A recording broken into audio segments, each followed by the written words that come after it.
পূর্বের কথা মোতাবেক এখন থেকে পুরো দেশকে তুফানের হাতে তুলিয়া দেব। সে যা চাইবে পাইবে, যা করিতে চাইবে করিবে,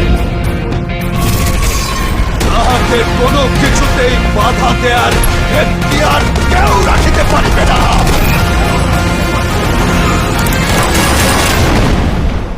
আর এর ব্যত্যয় ঘটিলে